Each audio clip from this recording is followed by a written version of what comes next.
Aprender inglês parece ser um bicho de 7 cabeças para você? Então vem comigo que eu posso te ajudar.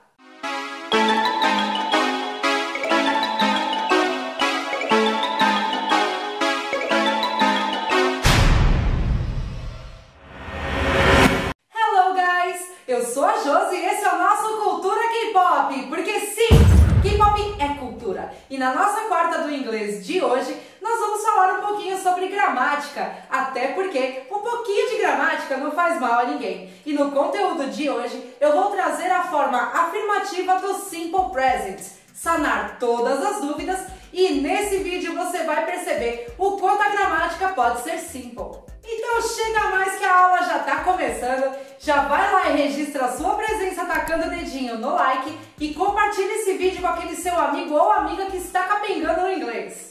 E a função principal do Simple Present é descrever as nossas ações agora, no tempo presente. A diferença que eu acho que mais vantajoso do inglês é que o verbo no Simple Present, ele quase não se flexiona. É diferente dos verbos na língua portuguesa. Por exemplo, o verbo amar eu tenho que dizer eu amo, tu amas, ele ama, nós amamos, vós amais, eles amam. No inglês não. No inglês eu não mudo nada.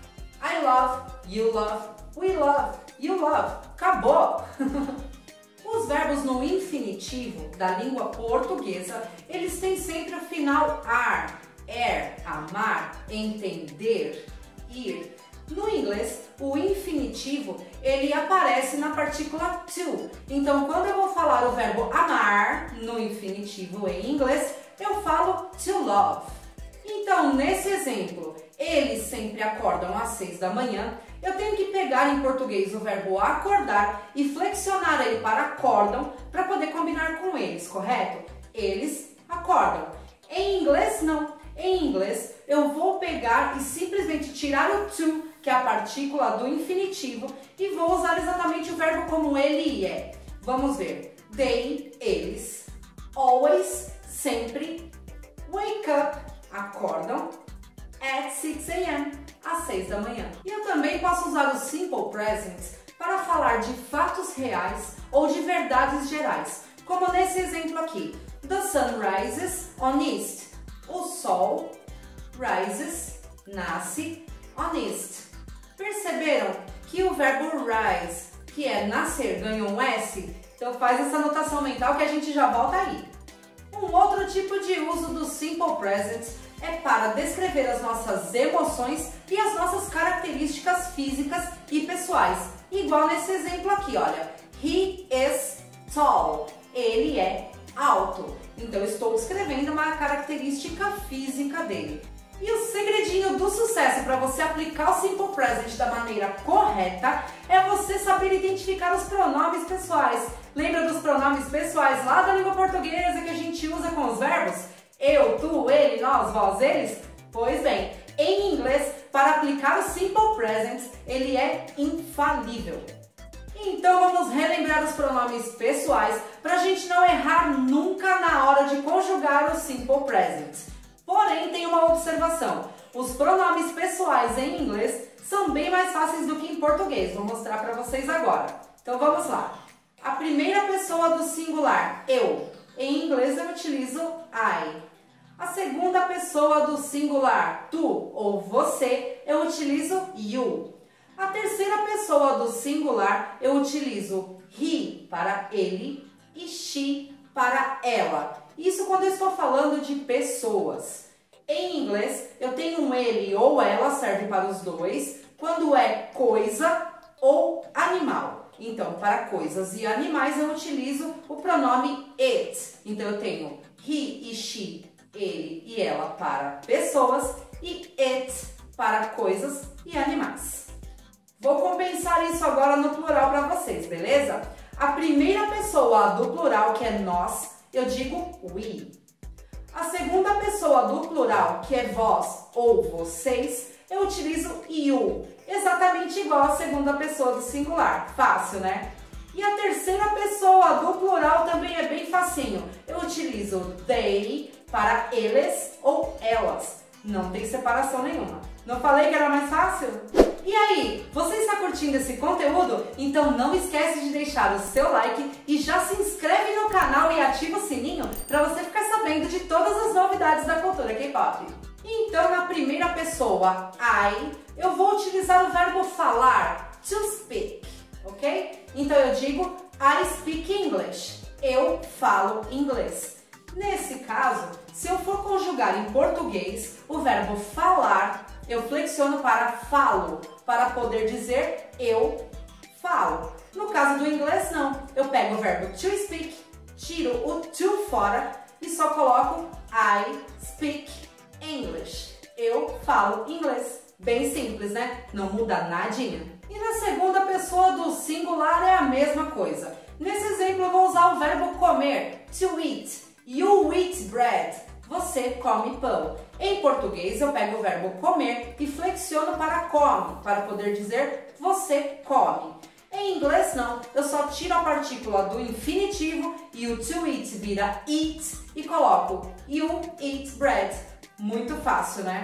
Se nós fôssemos na sequência normal, agora nós falaríamos da terceira pessoa do singular, o he, she, it. Mas vamos pular essa parte e eu volto nela depois porque é nela que tem as pequenas alterações. E na primeira pessoa do plural a gente segue na mesma situação, nada muda. Nesse caso eu vou usar o verbo gostar, to like. No exemplo, we like chocolate. Nós gostamos de chocolate. É a mesma situação. Eu retiro a partícula do infinitivo e jogo o verbo exatamente do jeito que ele é. Diferente do português, que nós teríamos que pegar o gostar e transformar em gostamos. No inglês, o like permanece like. E a segunda pessoa do plural, you, é exatamente conjugado da mesma forma que a segunda pessoa do singular. E aí você pode me perguntar, mas ô Pro, como é que eu vou saber se está falando você ou vocês comem pão?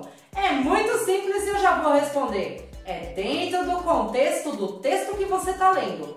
A partir do momento que você lê o texto, você percebe se ele está falando no singular ou no plural. E a terceira pessoa do plural, they, serve para eles e para elas, e a regra é a mesma do you. Eu vou definir o gênero de acordo com o contexto da frase. Nesse caso, eu peguei o exemplo do verbo jogar, to play. They play soccer.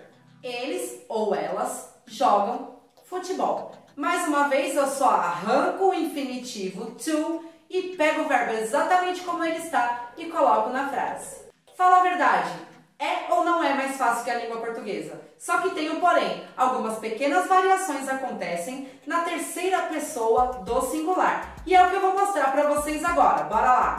Então, bora para a terceira pessoa do singular na sua forma afirmativa e eu vou explicar para vocês a receitinha do sucesso para você não errar nunca na hora de escrever as suas frases em inglês. Para isso, eu vou usar aquele exemplo que nós já usamos anteriormente, certo? The sun rises on east. Lembra que eu falei para você gravar na memória esse S? Pois bem, vamos lá. A regra geral do simple present para a terceira pessoa é apenas acrescentar o S ao verbo. Mas aí, quando que eu sei se é terceira pessoa? Então é muito fácil. Eu vou me lembrar daquela regrinha da língua portuguesa chamada sujeito e predicado, lembra? Então, traduzindo a frase, the sun rises on east, o sol nasce no leste, correto? E aí eu pergunto para o predicado quem é o sujeito. Quem nasce no leste? A resposta é o sujeito. The sun. The sun, o sol. Então, o sol é o sujeito. E qual pessoa ele é? O sol, ele. Terceira pessoa do singular. Quando eu identifico a terceira pessoa do singular, eu só vou lá e acrescento S. The sun rises on east. Facinho, né? Então, para a gente memorizar legal, eu vou deixar mais um exemplo da terceira pessoa do singular na sua forma afirmativa, affirmative form. Vamos lá? She dances with me. Nesse caso, o verbo dançar, o verbo to dance, ela dança comigo. Perguntamos ao predicado, quem dança comigo? Ela. Ela, terceira pessoa do singular, eu vou lá e simplesmente tiro to e coloco o S. She dances. Até aí ok, né? E é claro que você sempre pode se aprofundar um pouco mais nos conteúdos que eu passo aqui. Na descrição do vídeo eu deixo materiais de apoio para você fazer esse aprofundamento e já aproveita e lá nos comentários deixa para mim a sua dúvida de inglês, que com certeza ela vai virar um vídeo aqui no canal. E é claro que nem tudo são flores e para todas as regras existem uma exceção. No caso do inglês não é diferente. Só que diferente do português, essas exceções do inglês facilitam o jeito da gente falar as palavras. Então agora eu vou mostrar para vocês as exceções e como é intuitivo na hora da gente aprender.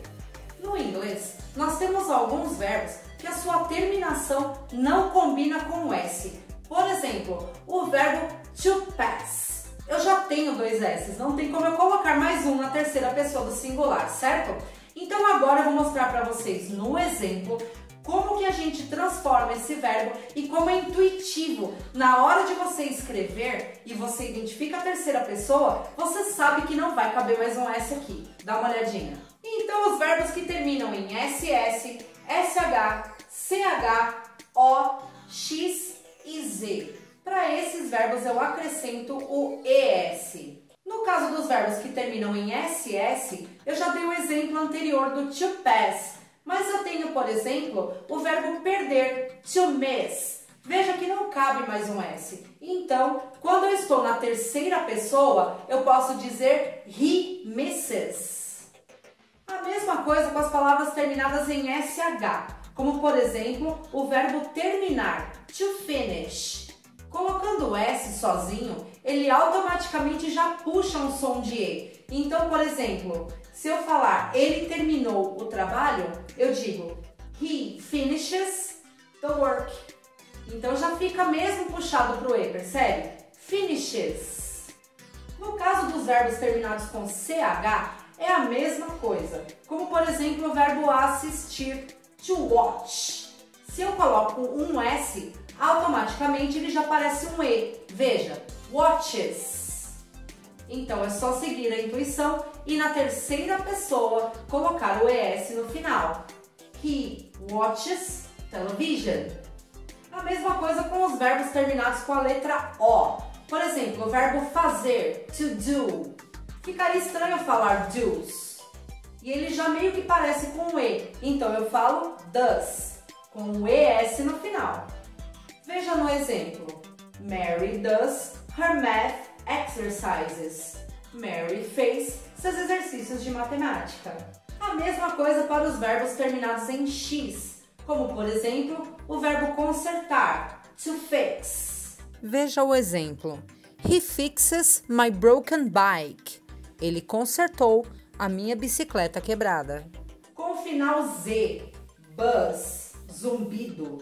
Eu também uso porque se eu colocar só o S, ele já parece um E. Buzzes. The bee buzzes around. E uma outra regrinha do Simple Present que é muito fácil e intuitiva de usar é o final IES, que a gente coloca quando o verbo é terminado com Y, mas não é qualquer um. É o verbo terminado com Y que tem uma consoante na frente. Quando eu tenho um verbo com Y no final, mas que tem uma vogal na frente, como por exemplo o verbo jogar, to play, eu consigo falar plays. Plays. Fica bem fácil. Agora, por exemplo, o verbo chorar, to cry. Se eu colocar o S, fica cries. Ele já parece o IES. Cries. Então, nesse caso, quando o meu verbo termina com Y e antes dele tem uma consoante, eu tiro o Y fora e coloco o IES. Cries. Então veja outros exemplos aqui que são bem intuitivos. Por exemplo, o verbo estudar, to study. Quando eu digo ele na terceira pessoa, studies. Olha como já aparece o IES. No caso do try, o verbo tentar, to try, eu uso tries. Também é intuitivo. Então, quando o verbo é com Y, é só eu olhar quem vem antes. Se quem vir antes for uma vogal, eu só coloco o S. Se vier uma consoante, eu coloco IES. Então, pessoal, com isso a gente encerra a forma afirmativa do Simple Present. Eu espero que essa explicação e esses macetes te ajudem. E na descrição tem um material de apoio para você se aprofundar, não vai esquecer, hein? E na próxima quarta do inglês eu trago para vocês as formas negativa e interrogativa do Simple Present, sempre explicado nos mínimos detalhes e com aquelas diquinhas para você internalizar mais fácil. Combinado? Então, pessoal, a gente se vê na nossa próxima aula. Como sempre, por favor, se cuidem muito e... Annyeong!